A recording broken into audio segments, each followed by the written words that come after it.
Welcome, welcome, welcome. Welcome to the Nest Egg Builder Show. My name is Jonna Hudson. Today we have Jaye Miller with us, kind of wrapping up the year and changing our focus to the new year.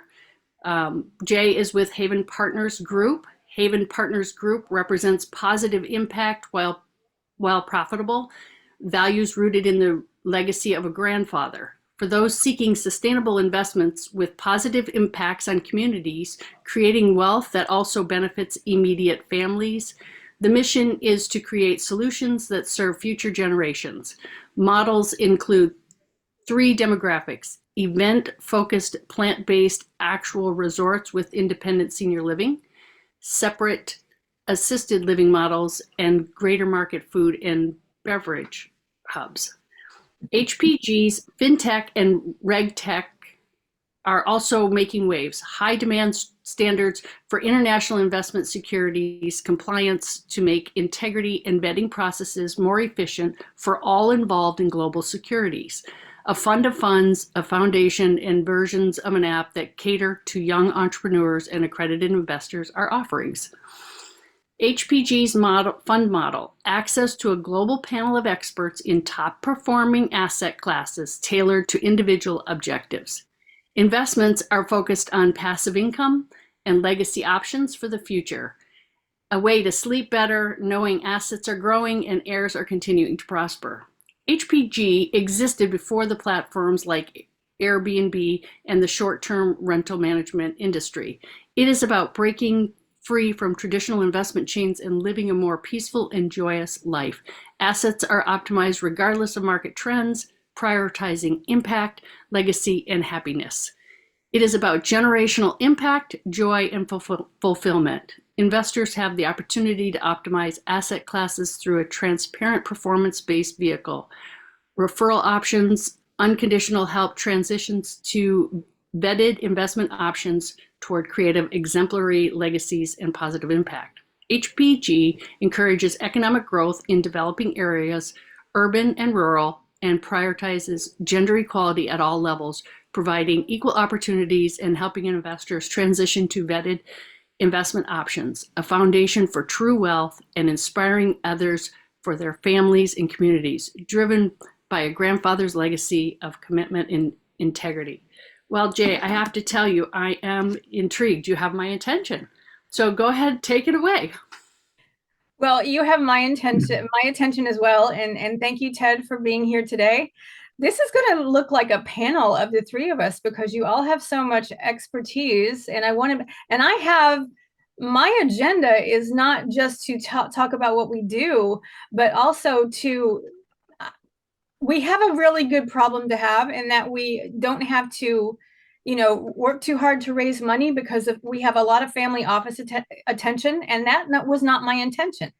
My attention, and please feel free to ask any questions if anything in that intro was not clear. I had to edit that down to your 2,000 words from something that someone wrote for me via AI, and it was really nice and maybe better than something that I could come up with, and all true, but I wanted to get it down to what was really necessary. So if you didn't comprehend, and I can't always comprehend what I'm reading when I'm reading it, any questions about that or anything that you heard, Ted or Jonna, let me know. But I want to request, Ted, you're an accountant? I am. Okay. I'm And a I got CPA. the logo on your wall. It says you always pay for good accounting one way or another. And I interpret that to mean you're either paying for your own accountant doing a good or whatever kind of job they have, or somebody else's accountant making that more expensive or less expensive for you. Too many people do things that cost as much or more than paying for good accounting, I but totally not agree. paying accountants. I totally agree. You pay for it one way or another, and you just want to make sure that you're working with the right people. So one of my good friends, Yeah. Scott Picken, is like, it comes down to two things. It's the right people and the right information. And we don't want to make that a struggle for anyone. But what I would like to ask both of you, now we know we talk about legacy and legacy planning. It has different meaning with an attorney with an accountant, with a financial planner. Those are kind of buzz terms that you hear often a lot, but there's legacy planning and there's legacy planning. And it's, how do you want to leave the world? How do you want to leave the world a better place? What do you want to set up for your children and why? And so because of the messaging that we're putting out there, we're getting a lot of family office attention. We're having to pick and choose who we accept a check from. And that's a good problem to have. But there's a little hole in my heart. And yes, the client that I originally wanted to reach, my first pitch was kind of funny because I was talking about one of our models. We have 3 models. I have a deck for each one. So one of our models was for, 55 plus to live on a resort, but I was presenting it as an investment opportunity, which it is. But I didn't cover the part of like who in the audience might want to actually live there, because I'm talking to that demographic. So, that's another thing.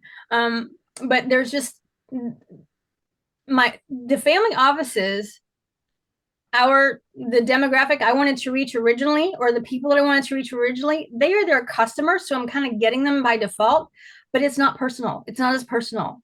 We only work with who we are aligned with, or their values are aligned with. For example, if you run a casino or a dairy farm or a farm that produces meat, it's not aligned with our values. And certain types of oil and gas, if it's not extracted in a way that has minimal impact on the environment, when we come into developing land, there are mineral rights and things like that. We want to align with people that, have minimum impact to the environment, but at a 5-star level in terms of deliverables. So, but the reason I want to ask the two of you some questions is in terms of these buzzwords of legacy planning, or what is a legacy to you?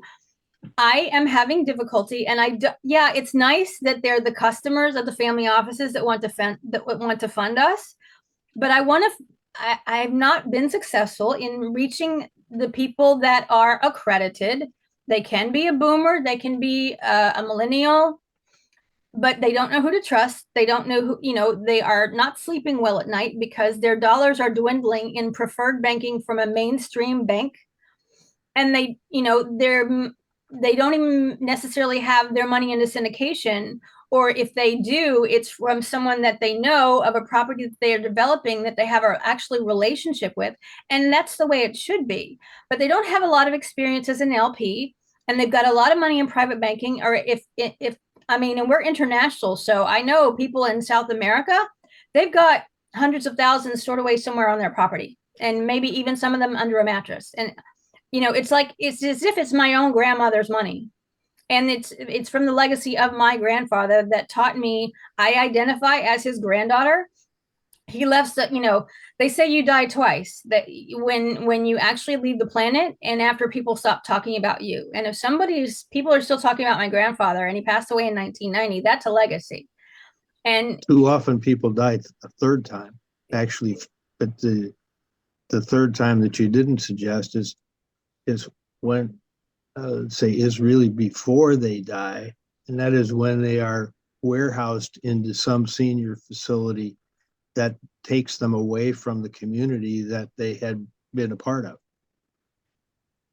I love that because I want to talk about that, because I'm experiencing that right now with my family. And that's why a family office want us to develop assisted living, 30 locations in the Southeast from the ground up, because they're human, it's like the people are not treated like human beings. And we're developing communities where the next chapter in their life can be the best chapter in their life. My mother lives in a subdivision that has 3,000 homes. She moved there they moved there when they were younger than my age now. And they call the ones coming in now the kids. And these people are starting businesses. They're entrepreneurs. They just happen to live in beautiful surroundings. And they're in an area that the nearest assisted living is like across a 4-lane street. And all you have to do is go through the light and you're in assisted living. But it's, there's not the stories that you hear from COVID, or seeing these horrible videos of people being abused and not taken care of. It's that I have experienced a big box assisted living. It is a facility. And by the way, we want to make the term facility and nursing home politically incorrect. because we can create environments where people can thrive. If they live with a spouse or a caregiver, it's still lonely. It's a strain on the caregiver. If they can afford 24/7 care, it's still like you're living with a roommate. It's not necessarily the home that it used to be to you, once you're no longer mobile.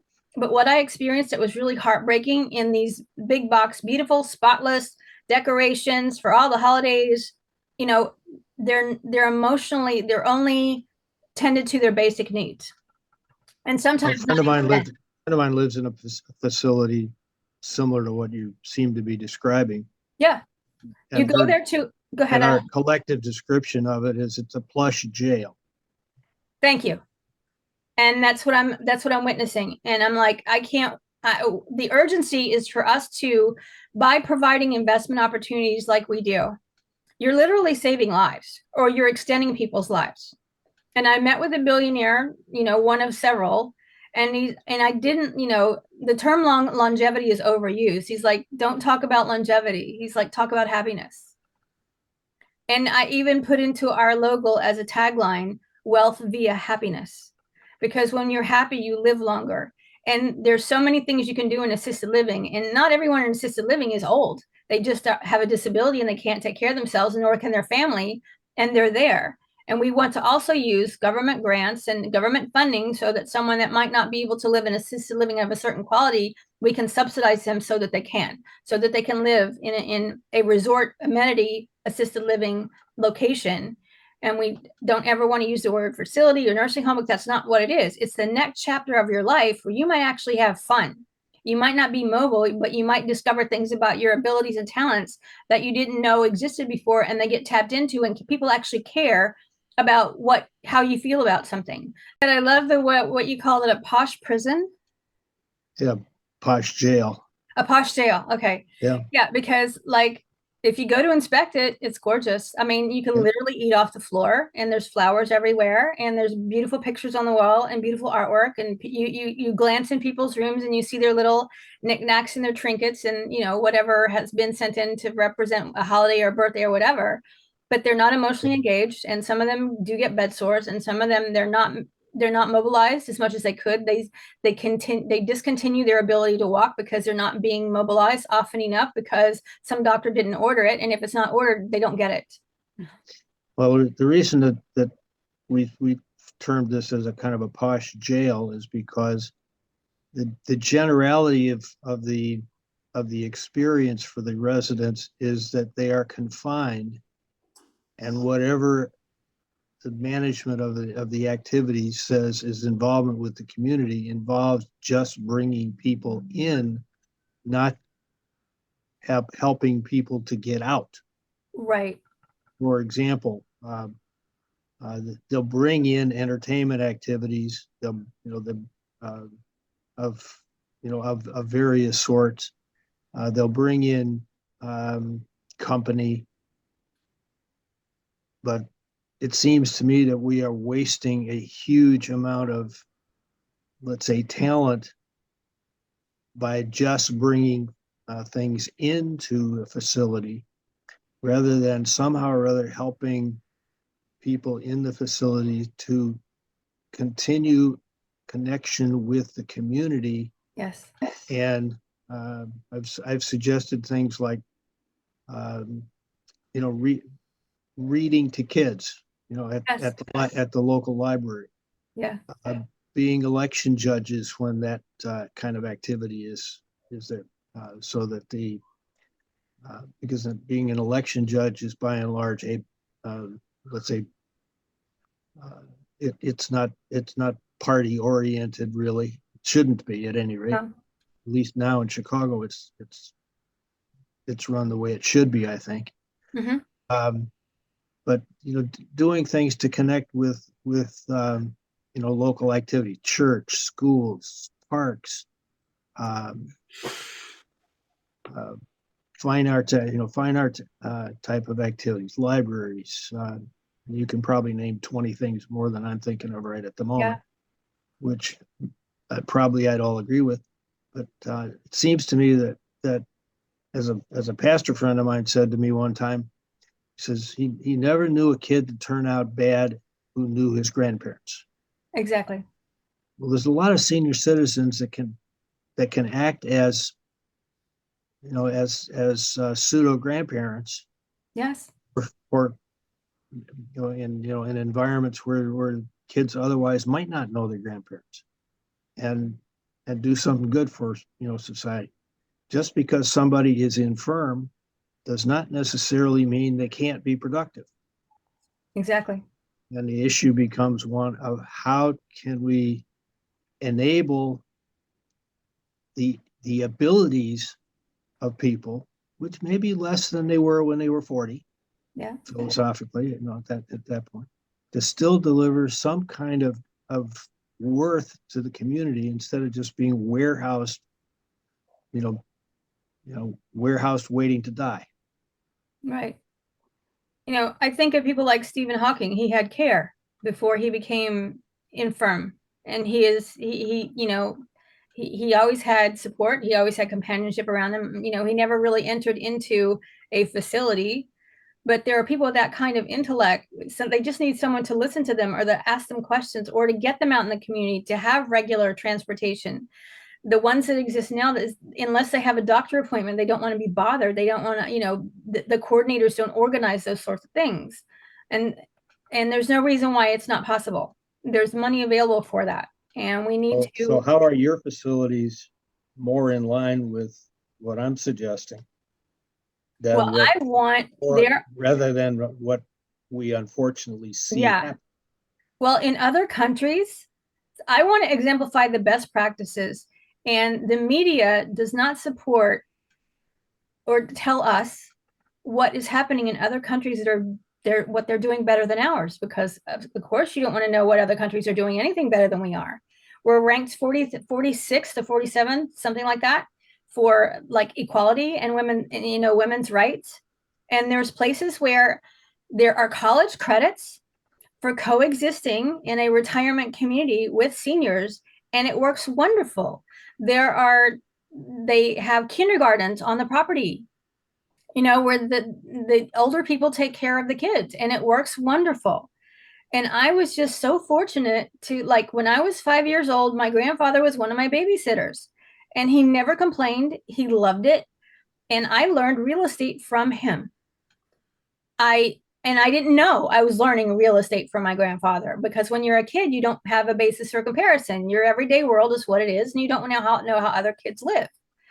And that becomes your normal. So he came from like being dirt poor, went to work in the coal mines at 10 years old, only had a second grade education, had several jobs, because back in the day you were not required to have a high school diploma to get a job. So he did many things. His priority was always his family, always wore a suit and tie, or a shirt and tie, at least in the summer. He ended up working for the broker that became the governor. And the politicians wanted to attach themselves to him because of his honesty and his straightforwardness and his integrity. And one thing he was really good at that everybody's talking about now, it's like personal care or personal priorities or how you budget your time, is making your family first. My grandfather was like, he was integrity personified. And they only knew the word prosperity because there were not a lot of 3 and 4 syllable words in his vocabulary, but it was one of his territories. And he worked on commission, and he was always able to provide for his family. I did not know we were not wealthy until we got in college, because every meal that grandma cooked was the rich man's dinner. And so we were never desirous of anything.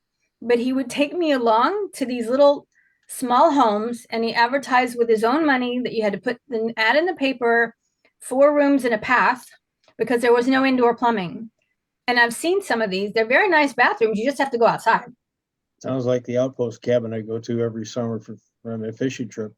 Yeah. This year will be year 40. Let's see, be the 49th year out of 51, because we lost 2 to COVID. But Yeah.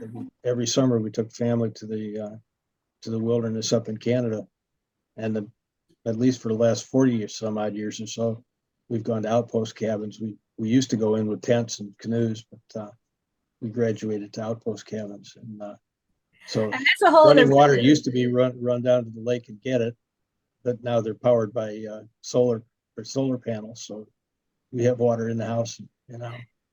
Well, people are getting back into that niche as well. But Yeah. I would follow along. There was no such thing as staging back then. And he would salvage everything that was left behind, that whoever had left things behind that was usable, box it up.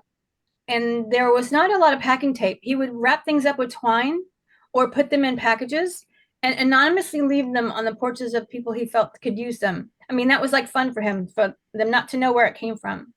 And he was just a pillar of the community to, to the church and everyone around. But he was never spread thin. And he drove a car till he's 94 years old.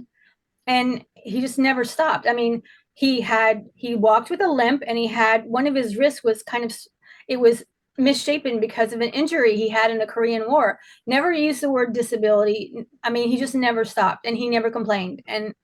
But he was tough, and he just knew how to balance being a true patriarch, like a real patriarch that invests in his family, that wants the daughters and sons and daughters to be their best.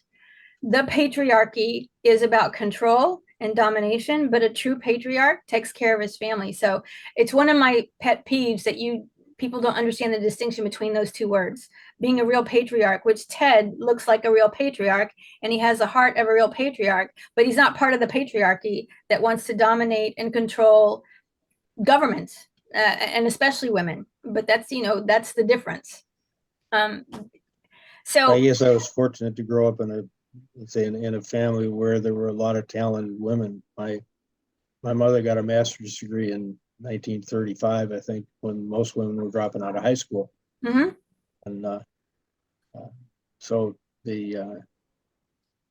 it's always been a kind of an amusement to me to listen to somebody talk about a woman who's coming back to the workforce, let's say in her 50s after she's raised a family, being talked about as if she had no experience.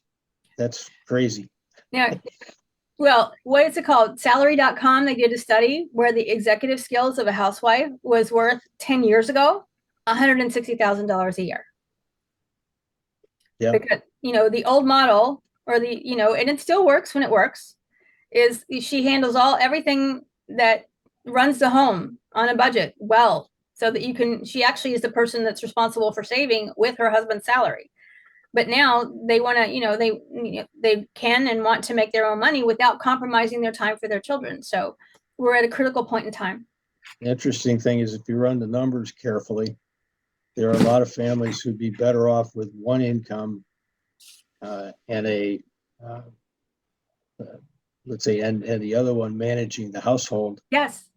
than with two incomes having to pay a whole bunch of other people to do the things that they would ordinarily do themselves. You're absolutely right. And that is gold.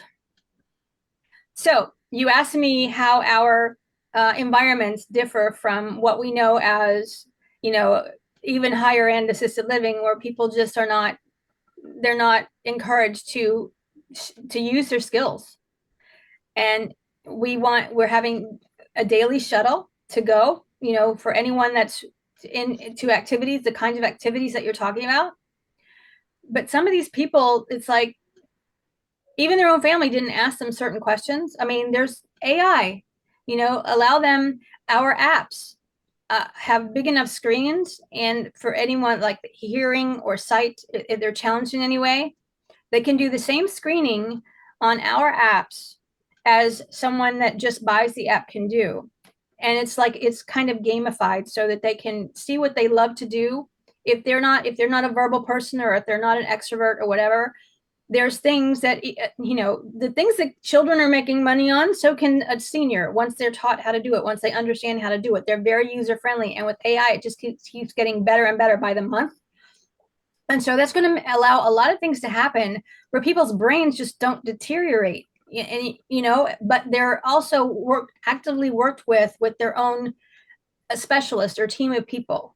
So, and bringing, I'm still doing research on these models where people are literally thriving in assisted care, where some of their daily needs need help, but they're living a better life than they were at home with their caregiver, or by themselves with another caregiver, or their wife or the spouse.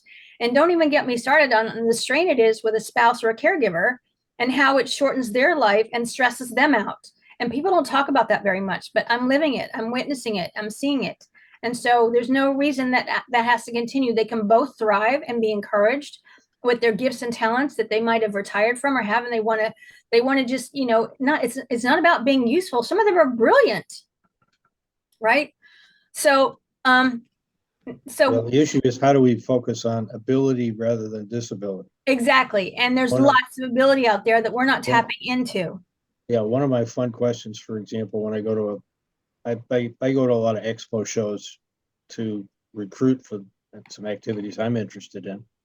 But one of my favorite questions for somebody who is representing some sort of disability activity, or an organization interested in working with people with disabilities, is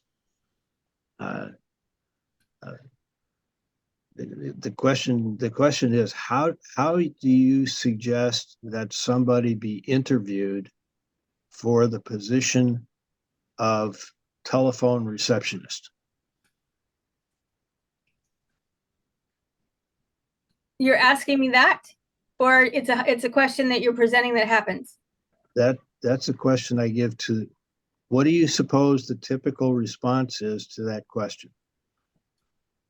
Interviewed for a telephone receptionist? Yeah. Their interpersonal skills and being well, you have an answer that I'm not aware of. I'm all ears. Most people want to see the individual in person. Okay. Yes. Okay. My question is, why shouldn't the preferable strategy for interviewing for a telephone receptionist be over the phone? Right. When you see somebody in person,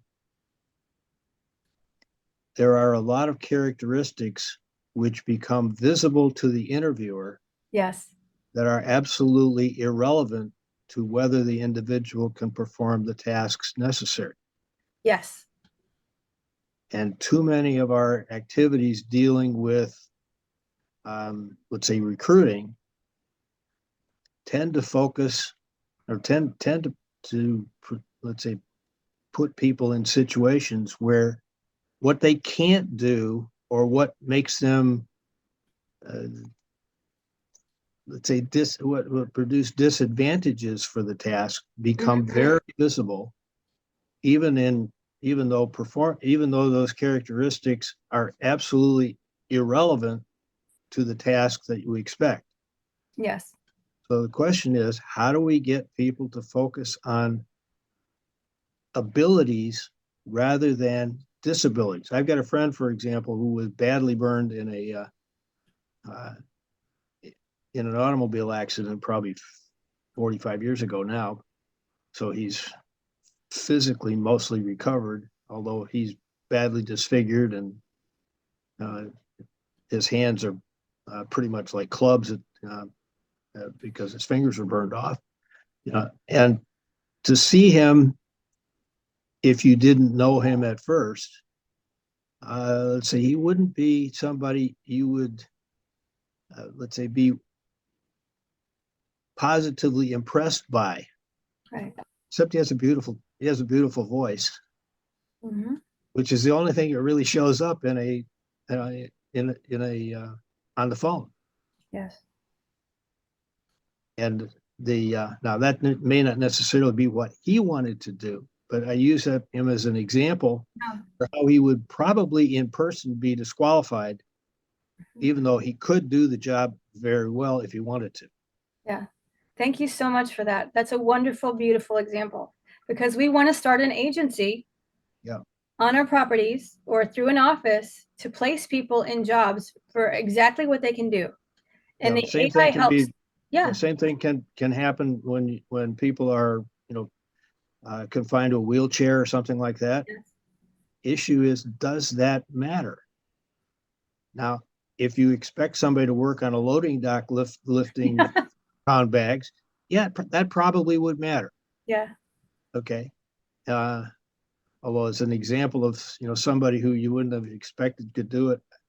One of our pilots taking us into the outpost was a young lady who, let's say she was pleasant to look at, and certainly not, let's say, well figured and such as that.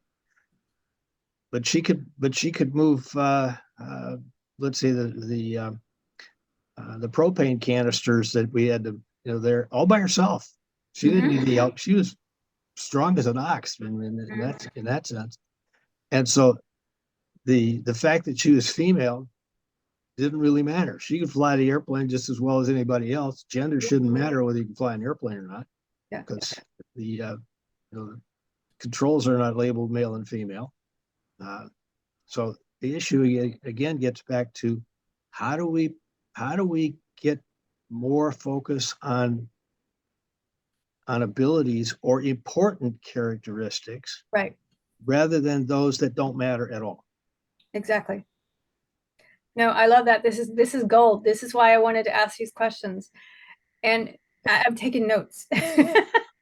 But I'll put my contact information in the chat so you'll have it available. I'm sure that Peggy and Jonna have it from previous thank you. meetings, but I'll do it just so you can save the chat yourself.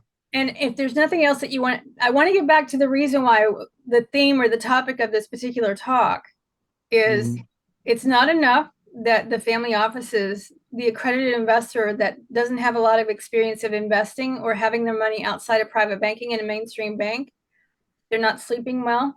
They know their dollars are shrinking, their fiat dollars are shrinking in a bank account. We have to begin exploring all this, alternative currencies and, tokenization. That's not in any one of our models, but we have to start thinking about it really quick. John Pennington wrote Dollars, Gold, and Bitcoin. And I'm not here to talk about Bitcoin, but the crucial question I want to ask right now of you, based on your experience, and you're probably getting some exposure to it, Ted, and you, John, as well. You have friends and family or clients that they have their money in private banking, and they have a financial planner, they have a fiduciary that may or may not be a family member, or a fiduciary in general, an accountant, an attorney, but they don't know where. They know alternative investing vehicles are good for them, and we have a financial planner on our deck that they really do good, but they're only one financial planning firm. And unfortunately, these days, it's not illegal for a financial planner to only be able to offer certain products that they get a commission on, but it's not necessarily what's best for the client. So they're taking fees, or they're, anyone that works with anything off of Wall Street, they don't even know what their own money is doing. So a good financial planner charges by what they can actually provide for the client that's in their best interests. But those are rare. So number one, at the front lines, the least I would do that I don't care if you don't put money in our fund right away or even ever. If we can get people to the right financial planners or accountants that have really their best interests at heart and can actually tell them honestly, and having done thorough due diligence and research of what an alternative investing vehicle is that is matched to where they are and their needs, so that the right financial planner can have you making your nest egg 3 to 5 times more than it could be in 3 to 5 years than you thought might be possible in 20 years, or you were afraid of outliving your money. And the only thing wrong is that you haven't made the right contact. I have not mastered how to reach them. Yeah. Trust is a hard, let's say, concept to, let's say, generally to find. It's been kind of a joke line for a long, long time. It's difficult to cheat an honest man. So if that were true, then why is there so much media attention given to scams these days? Yeah. Ted, on trust, if you haven't read the book, The Speed of Trust, it really helps to define trust.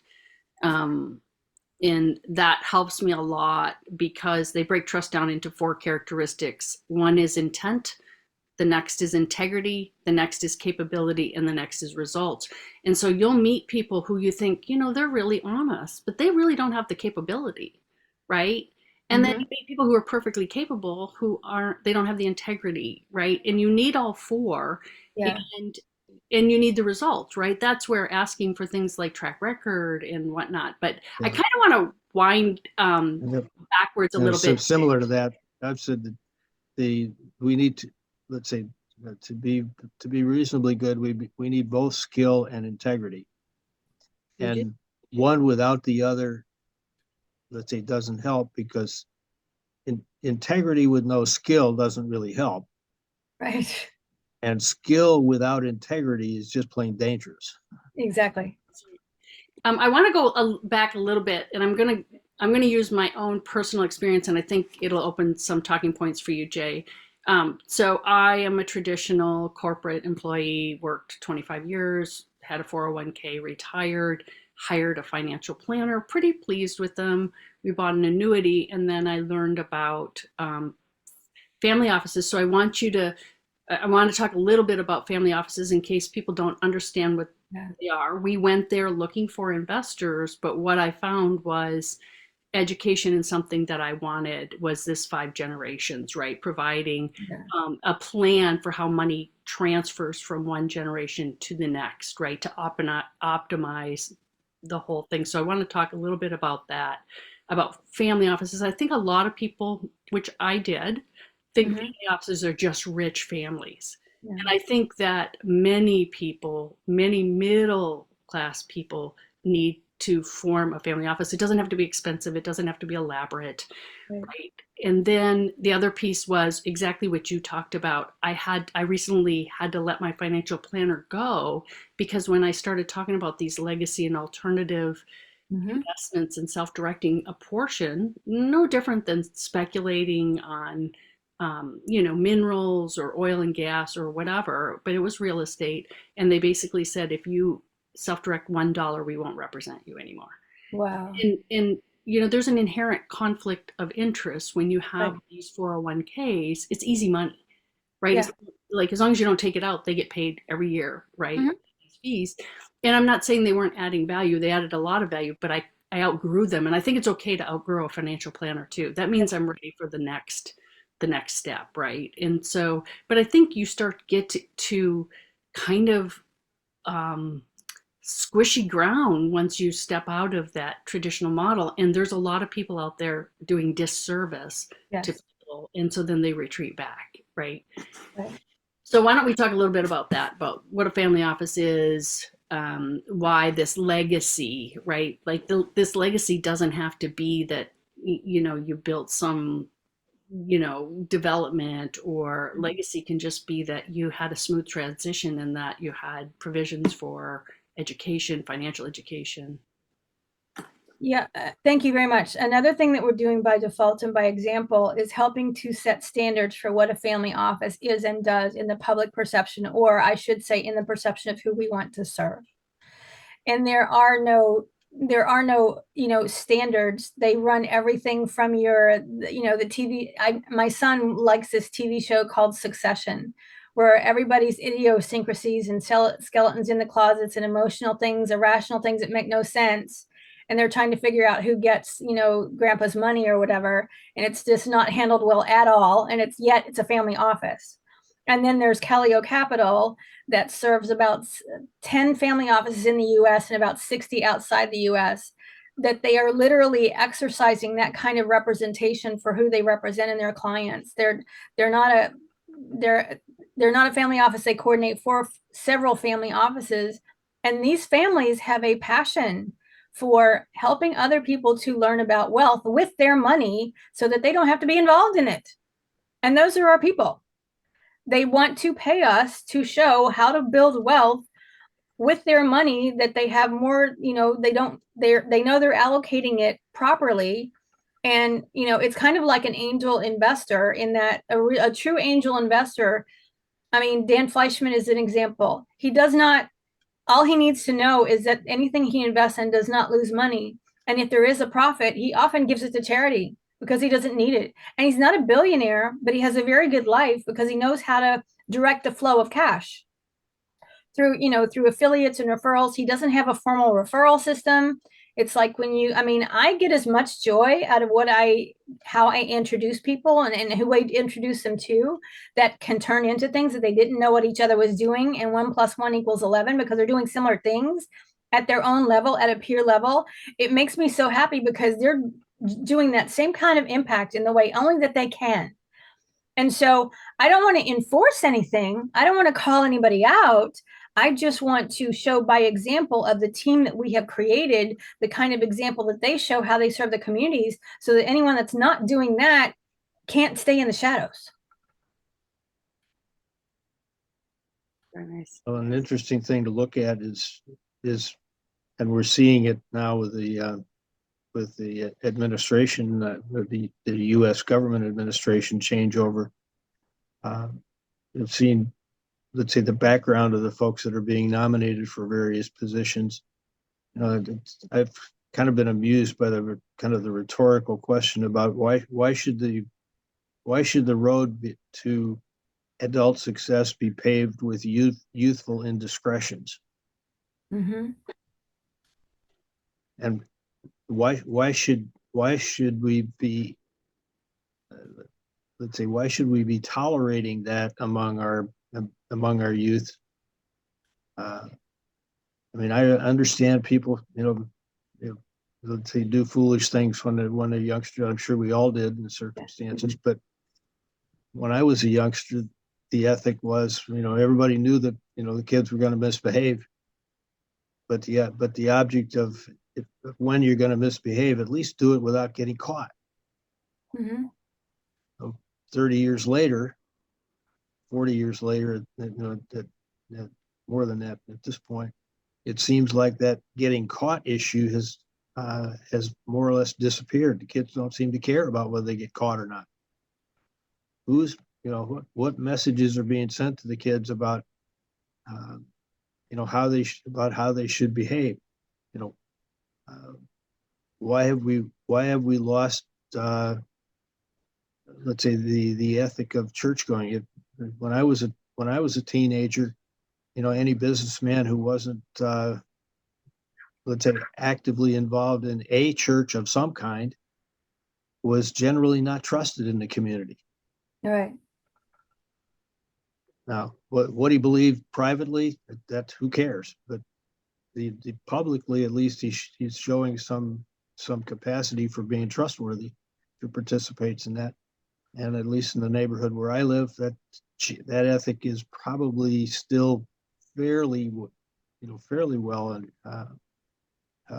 let's say, understood. I think, at least compared to society at large, at any rate, we probably have as close to a Father Knows Best or Donna Reed show type neighborhood in Beverly in Chicago as any place I've ever run across.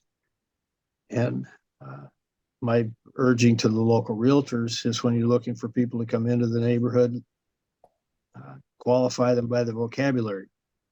To which the response is, we can't do that. I say, yes, you can.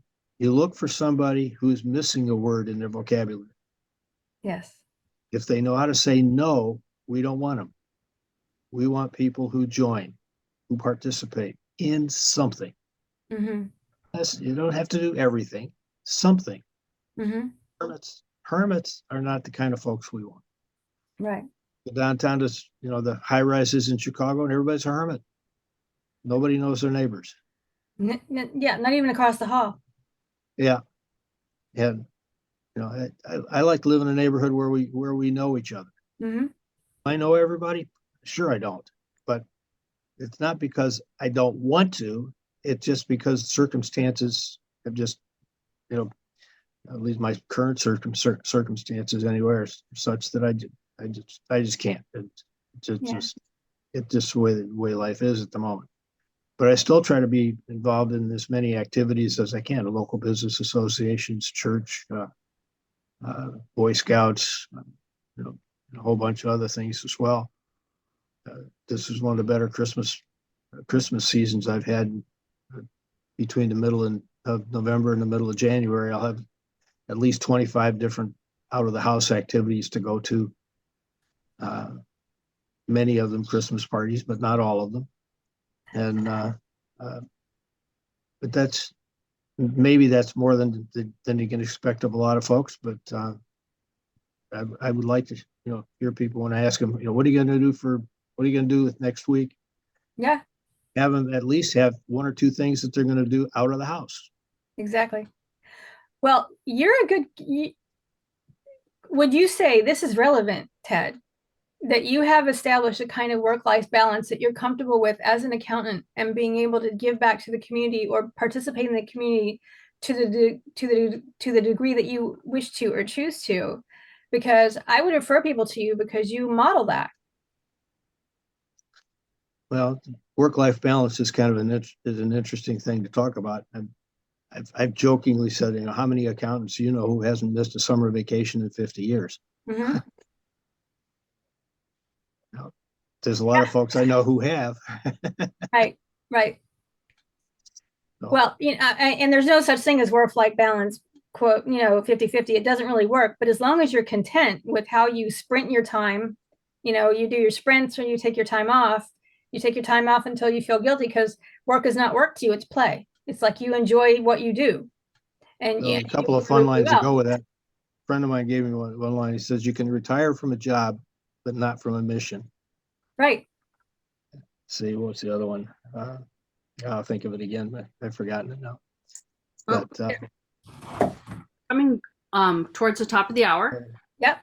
So I want to give Jay an opportunity to kind of wrap it up, any call to action, and then I'll turn the recording off and we can have a little bit of a chat on next steps or. Yeah, absolutely. Okay. So I am the founder of Haven Partners Group. We have an award-winning fund of funds, but we're doing SPVs for family offices because family offices want to be the only LP and you run everything for them, and that works too. It works at any of our models. We're developing assisted living with resort lifestyle amenities or engagement for them on separate assisted living properties that are between 9 and 13 acres. The true resort model is 100 plus acres. We have 17 cities selected across the United States from Georgia to California and a little bit of the top of Florida. That's in the US only. The resorts are an international model. And so the assisted living is 30 locations down in the Southeast, up to 30. And then the F&B is also plant-based. People are going to question or think to themselves, okay, if you have 55 plus, what they put in their refrigerators and their units is their business, but it's all inclusive. So they get cuisine, plant-based cuisine, restaurant style in their environments in 75 units for 55 plus on the resort and no more than 100 units in assisted living. And they get the same kind of restaurant style cuisine so we have an executive chef. We're hiring an executive chef that also oversees the menus of the F&B. That's one particular menu, one particular signature style. I can be reached at havenpartnersgroup@gmail.com. I am on LinkedIn and the end tag is Jaye Miller Official. And so I can be reached that way. I am on Instagram, Miller_J, and Twitter or X is ConnectorJ. And so this has been really, really great. And I want to be able to, if you have, I'm more interested in your having a fulfilling life and being able to create a legacy according to what that definition for you, or to be able to explore it and not in some sort of legalese or jargon for a fiduciary or an estate planner per se. That's not always an attorney, but what does that mean to you? And we are developing software and tech where you can have that kind of interaction without worrying about becoming financially naked with someone that you don't know, in a way that you're comfortable to figure out where you are financially, but also what you want to do with the rest of your life, and being able to put those together so that we can develop activities for you, whether you're an independent senior 55 plus for a resort, or an active adult, that qualifies to live on a resort, or you are going into a care environment where you need more care than your family can provide for you, but you're still going to thrive there and actually enjoy being there. And that's something that's unheard of, but other assisted living establishments are doing it, but you don't hear about it in the media. You only hear the bad things, but we want to make that more the standard than the exception. So I have a question for you, Jay, about your resort style. Because it is resort style, which is a little bit different, does that mean that couples can move there so they can, Yes, so that you got a break for the caregiver? I mean, right. so that is awesome. We are modeling ourselves after a very popular model, and the founder is very aware of it. I credit him at every possible opportunity. But theaters, beauty salons, spas on the property, game rooms, engaging activities. And there's three types, or three or four types. You can have a studio, a large studio for the active adult. The people that we can have a certain portion as affordable housing that we sponsor with government funds. You can have a single bedroom, a 2-bedroom unit, according to, if, I mean, couples are going to be very much a part of it. So to answer your question, yes. Interesting. Have you considered including an incubator as a part of your activities? You mean for entrepreneurs? Mm-hmm. Yes. Thank you for that question, because yeah, I think about things that, like, I think you're reading my mind, that you know what we're bringing into these. And incubator is the proper term. It's okay. It's figuring out through our through our AI and through our apps, who is good at what, and grouping them together and forming an incubator. That's perfect. I mean, that's a great example of saying it. You said it better than I could. I think this A is lot of very, people seem to think that incubators have to be, a building that somebody goes to, and that's, No. from my point of view, at any rate, that's absolutely not necessary. Issue is how do we enable small businesses to prosper, Yes. despite the despite the weaknesses that small businesses inherently have. Yes. And because a lot of, let's say, a good business generally is built on the concept of a tripod. A tripod, the three legs on the tripod are sales, production, and administration. Mm-hmm.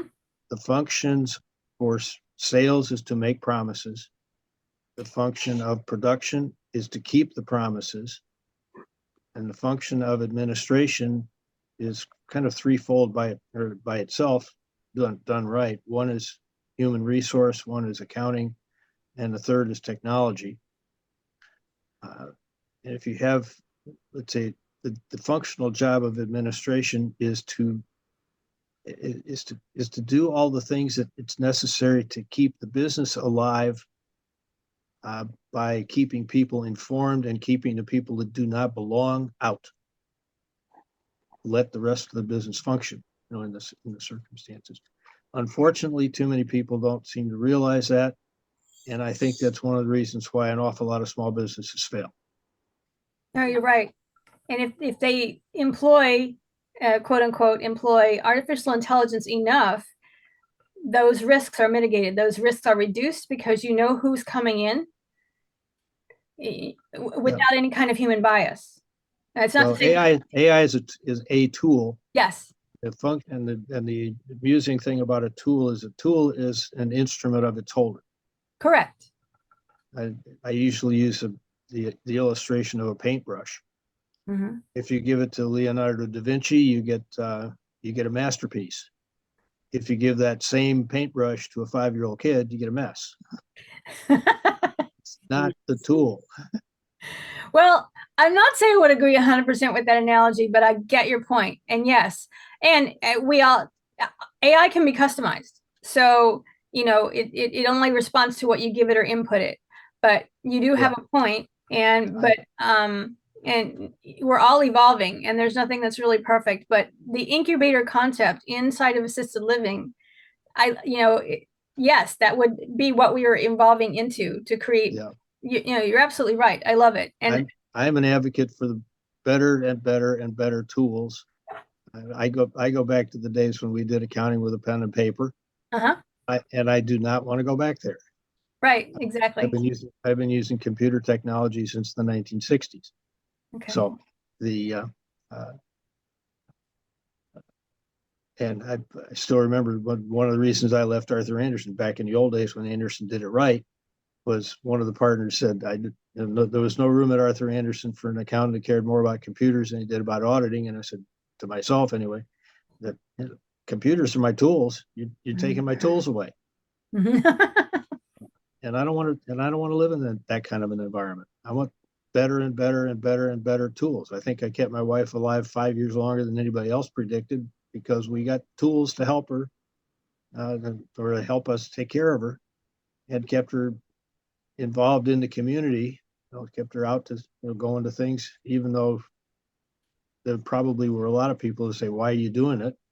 But it kept her mind, more active and it kept her more capable, and she finally lived to be 80 before she passed.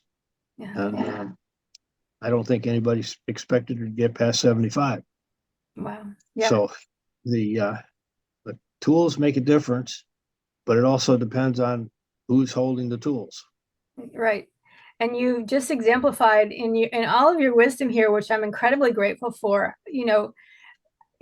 Common sense is not common, but when you give someone, you nurture them and you foster their abilities and you encourage their abilities and you keep them active at the same time, making them want to be active using their skills and talents, you automatically live longer.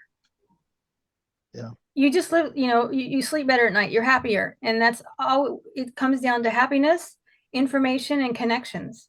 It's really not that hard when you focus.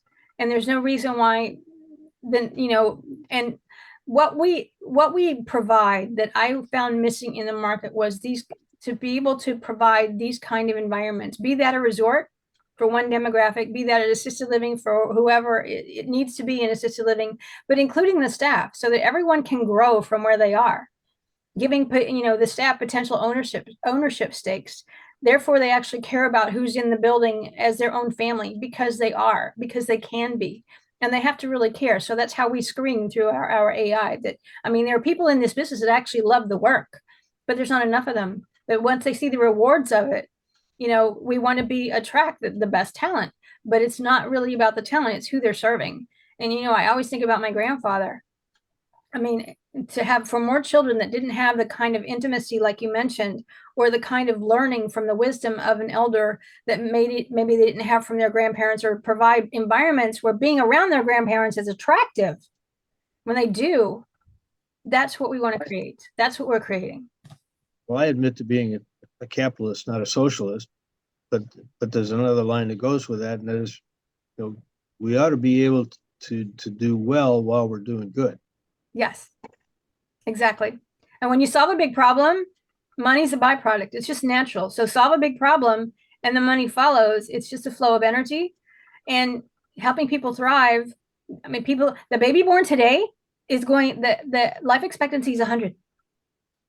And people with the technology that's evolving, people can live 20, 30, 40 years beyond what their life expectancy was when they were born, because technology is advancing that fast. And we just want to be riding the wave of it and attract the talent that can witness it and experience it. Well, it is the top of the hour. More than just time, it's also quality of life. Yes. And the more involvement that people have, the higher, at least from my point of view at any rate, the better the quality of life. And that's the happiness factor. Yep.